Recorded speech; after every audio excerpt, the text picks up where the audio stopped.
नमस्कार, मी पंजाब डक. तर 2026ला म्हणजे दुष्काळ पडणार आहे का, पाऊस जेमतेम राहणार आहे का, सरासरी इतका पडणार आहे, त्याचं मी विश्लेषण करणार आहे. पण त्या अगोदर आता सध्या अंदाज देणार आहे, कारण की राज्यामध्ये शेतकऱ्याचा हरभरा काढणी चालू आहे, तूर काढणी चालू आहे, त्याच्यानंतर तंबाखू काढणी चालू आहे. म्हणून त्या शेतकऱ्यासाठी अंदाज देतो. राज्यामध्ये 23 फेब्रुवारी, 24 फेब्रुवारी आणि 25 फेब्रुवारी दरम्यान राज्यामध्ये वातावरणात थोडा बदल होणार आहे. कशामुळे होणार आहे? कारण की काय झालं, इकडं तामिळनाडू, केरळकडे एक कमी दाबाचा पट्टा असल्यामुळं आणि इकडं WD सक्रिय असल्यामुळं, म्हणजे मध्य प्रदेश, राजस्थान, गुजरात आणि तिकडं पाऊस पडत असल्यामुळं त्याचा थोडाफार असर काय होणार आहे, महाराष्ट्रातल्या एखाद्या भागाला बसणार आहे. म्हणजे आभाळ येणार आहे आणि तुरळक ठिकाणी पूर्व विदर्भाकडेच पावसाचं वातावरण तयार होणार आहे. म्हणून हा अंदाज सर्व शेतकऱ्यांनी, पूर्व विदर्भातल्या शेतकऱ्यांना लक्ष द्यायचा. उत्तर महाराष्ट्राकडे देखील ढगाळ वातावरण राहणार आहे, पण पूर्व विदर्भामध्ये चंद्रपूर, वर्धा, नागपूर, भंडारा, गोंदिया, अमरावती ह्या पट्ट्यामध्ये जास्त आभाळ येऊन तुरळक ठिकाणी थोडेफार थेंब येतील. म्हणून हे अंदाज 23, 24, 25च्या दरम्यानचा हा सर्व शेतकऱ्यांनी लक्षात द्यायचा. राज्यभर कुठं असं सगळीकडे खूप काही पाऊस पडणार नाही, त्याच्यामुळे हे देखील सर्व शेतकऱ्यांनी लक्षात द्यायचं. ज्यांचा हरभरा काढणी असायला त्यांना काढू शकता, ज्यांचा तूर काढणी चालू आहे ते देखील काढू शकता. तंबाखूच्या शेतकरी कर्नाटकच्या तुम्ही देखील तंबाखू काढू शकता, कारण की आता सध्या तरी पावसाचं 20-22 तारखेपर्यंत वातावरण नाही. फक्त परत एकदा ना 17, 18, 19 म्हणजे 17, 18, 19 उद्या देखील ना राज्यामध्ये काय होणार, काही भागामध्ये मराठवाडा आणि उत्तर महाराष्ट्राकडं अंशतः ढगाळ वातावरण राहणार आहे. म्हणून हा अंदाज लक्षात घ्यायचा. चांगलं ढगाळ वातावरण होईल, काही काही ठिकाणी कुठं थोडंफार राहील, हे देखील लक्षात घ्यायचं. आणि त्याच्यानंतर राज्यात सांगायचं झालं तर म्हणजे तामिळनाडू, केरळ त्या पट्ट्यामध्ये काय होणार, तिकडं कमी दाबाचा पट्टा असल्यामुळे तिकडं जरा जास्त पाऊस पडणार आहे. मग त्याच्यामुळे थोडंफार आपल्या महाराष्ट्राकडं वातावरण चेंज होईल. म्हणून हे देखील सर्व शेतकऱ्यांनी लक्षात घ्यायचं. आणि त्यानंतर आता 2026 बद्दल, पावसाबद्दल शेतकऱ्यांना एक विश्लेषण देतो. आणि 2026 मला पाऊस सरासरी इतका पडणार आहे.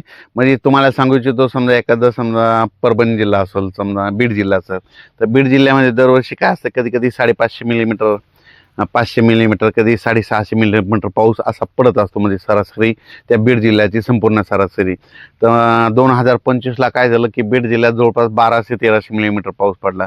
काही काही ठिकाणी 1400 पण गेला. मग तितका असा म्हणजे जसा 2026ला म्हणजे दुप्पट असा पाऊस पडणार नाही, सरासरी इतका म्हणजे जेमतेमच पाऊस पडणार आहे. मात्र पिकं खूप चांगली येणार आहे. म्हणून हा अंदाज सर्व शेतकऱ्यांनी लक्षात द्यायचा. जितका पाऊस कमी राहतो ना, त्यावर्षी पिकं चांगली येतात. कापूस चांगला येतो, सोयाबीन चांगलं येतं, तूर चांगली येतं, पांढऱ्या तुरीला चांगला उतार येतो. म्हणून हे सर्व शेतकऱ्यांनी लक्षात द्यायचं. आणि जितका जास्त पाऊस तितका नुकसान शेतकऱ्याचं होतं.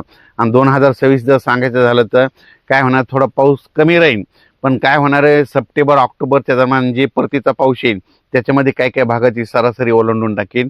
म्हणजे काही काही मग परतीचा पाऊस काही काही भागामध्ये ते देखील चांगला पडणार आहे. म्हणून हे देखील सर्व शेतकऱ्यांनी लक्षात घ्यायचं. आणि बऱ्याच मला शेतकऱ्याचे फोन आले की यावर्षी आंब्याला खूप मोहर आलाय.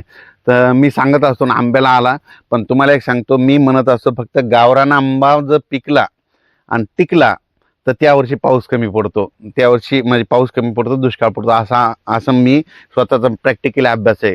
आणि मग बरेच जण काय म्हणले की मेसेजमध्ये त्यांचं असं होतं की ते म्हणले की यावर्षी मग सगळे दुसरे पण कधी फुटते.